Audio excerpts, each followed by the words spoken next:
রাধে রাধে। আজ আমরা শুনব ভয়ের মাঝেও ভরসা এবং শান্তির এক অলৌকিক লীলা। কৃষ্ণের হাসিতে ভয় দূর লীলা।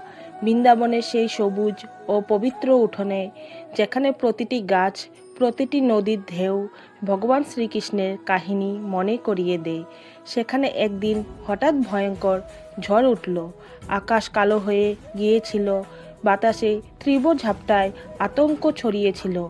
শিশুরা কাঁদছিল, গোপীরা ভয়ে কাঁপছিল, সবাই হতবাক হয়ে দাঁড়িয়েছিল।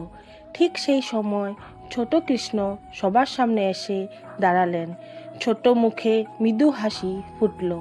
হাসিটা এমন যে সব ভয় যেন একবারেই মিলিয়ে গেল।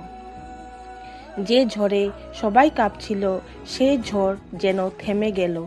শিশুরা চুপ হয়ে গেল, গোপীরা দুঃশ্বাস থামিয়ে কৃষ্ণের দিকে তাকালো। কৃষ্ণের সেই হাসিতে কেবল ভয় দূরে গেল না, মনও শান্ত হয়ে গেল। ভক্তদের হৃদয়ে ভরসা ও প্রেমের আলো জ্বলতে লাগলো।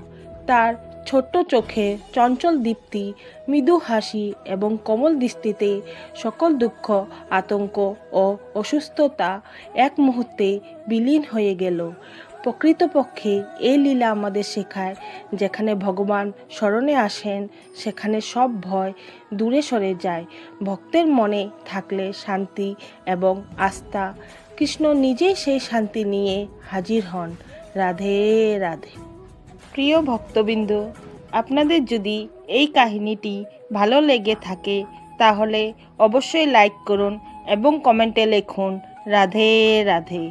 এবং এমন আরও ভক্তিমূলক কাহিনী পেতে আমার চ্যানেলটি সাবস্ক্রাইব করুন।